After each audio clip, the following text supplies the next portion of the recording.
안녕하십니까, 김평강입니다. 새해가 밝았습니다.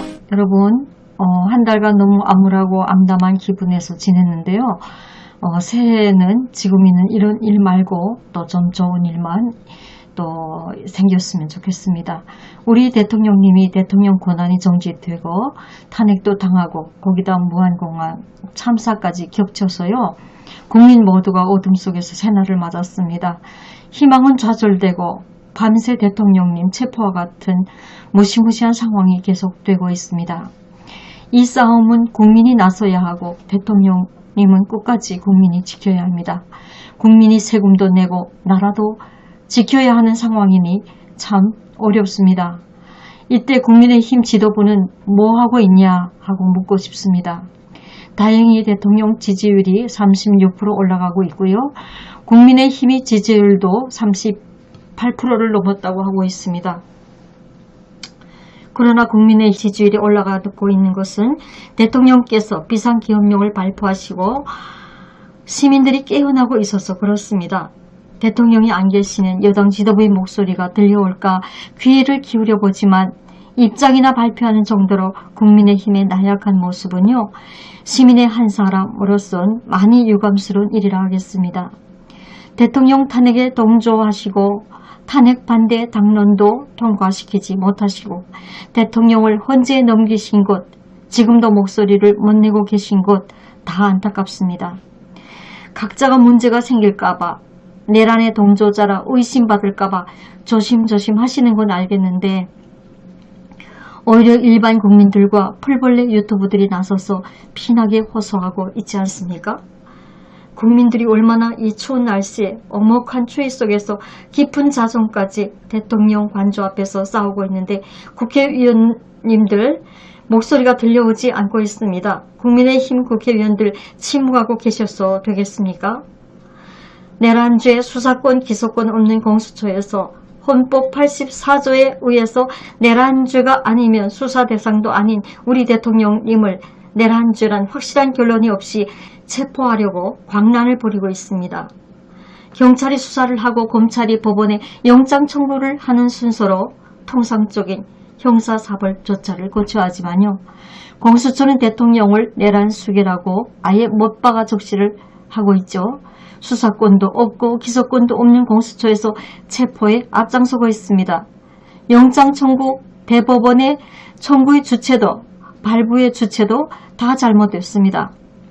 그리고 법원도 관할 법원이 아닙니다.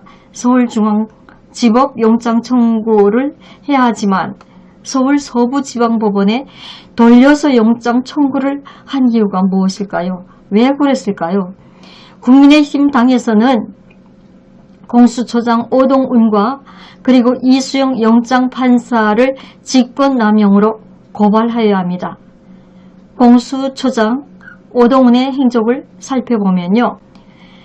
법조계에 따르면 부장판사 출신인 오동훈 공수처장은 변호사 개업 2등해인 2018년 미성년자 4명을 상대로 강간과 간음, 유인, 미수 등 성범죄를 저지른 파렴치한 범죄자를 변호하기도 했습니다. 그리고 2021년 12세 아동을 강제 추행한 의붓 아버지가 있었어요. 그를 변호하기도 했습니다. 그리고 그들 범죄자 부부의 이혼 및 재산 분할 소송에 이용하려는 의도로 사건을 조작했다는 사실도 기사에 실렸습니다. 오동훈 변호사 등은 재판에서 의붓 아버지가 피해자를 강간하거나 폭행한 적이 없다 하거나 피해자 출생 신고가 잘못되어서 실제로는 만 13세 미만이 아니다라는 등의 범죄자를 비호하며 변호하고 혐의를 적극 부인하면서 거짓말로 무죄를 주장하기도 했습니다. 그러나 1심 재판부는 피해자는 초등학생들이 즐겨하는 모바일 게임을 통해 불특정 다수의 미성년자들에게 접근한 다음 자신을 의대생으로 속이고 미성년자들에게 성적 수치심을 불러일으키는 문자 메시지를 보내기도 하거나 이들을 가늠할 목적으로 유인하기도 했다면서 징역 10년을 선고했고요. 2심에서는 징역 7년으로 대법원에서 확정이 되었습니다. 여러분, 과연 상습적 거짓말로 사건을 조작하고요. 강간범을 변호한 오동훈 씨가 공수처장으로 자격이 있는 것이며 그를 자변호사인 주제에 우리나라의 최고위 공직자 대통령을 수사할 자격이 있습니까? 수사 대상은 오히려 오동훈입니다. 그러나 오동훈 공수처장은 사건이 일어난 12월 3일 비상계엄 사태와 관련해서 일주일 후 12월 9일 오후 3시 윤석열 대통령에 대한 출국 금지를 신청했습니다. 출국 금지는요, 원래 법대로 하면 수사기관의 신청을 받아서 법무부 장관이 하는 일입니다. 그러나 오동훈은 이날 국회 법제사법위원회 전체 회의에 출석해서 정청래 법사위원장이죠.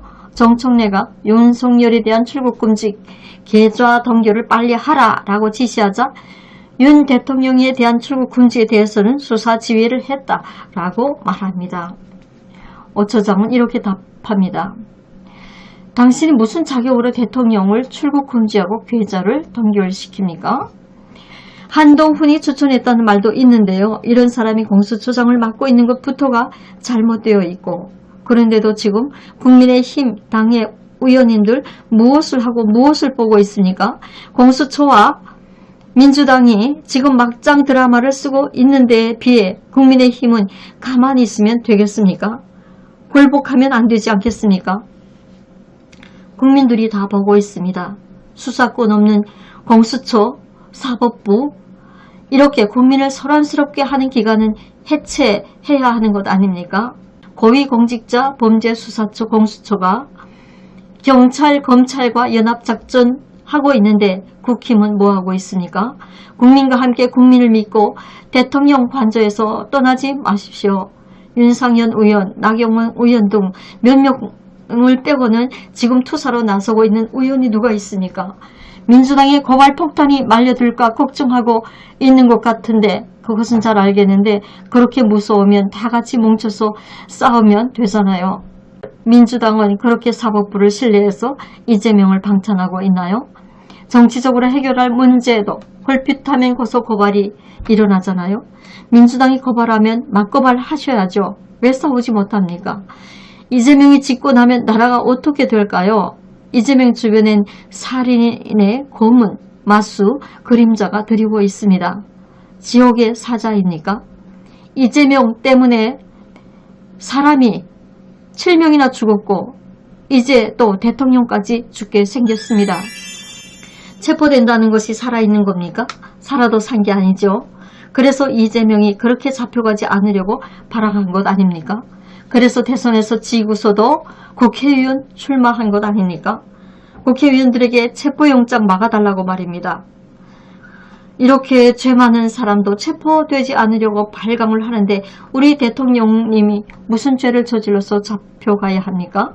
다수당의 탄핵 소동과 예상은 삭감했다는 극정 협박에 더는 견딜 수가 없어서 대통령님이 고유 고난인 통치 행위로 경고를 보낸 것이 죄입니까?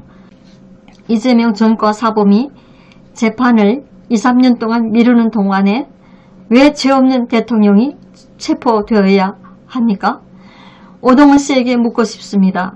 당신은 잡범을 살려주려고 변호하고 죄 없는 사람을 잡아 가두는 것이 맞다고 생각하십니까? 나라의 리더를 죽이려고 하면 되겠습니까? 국민은 굴하지 않고 윤석열 대통령님에게 꼭 대통령을 찾아드릴 겁니다.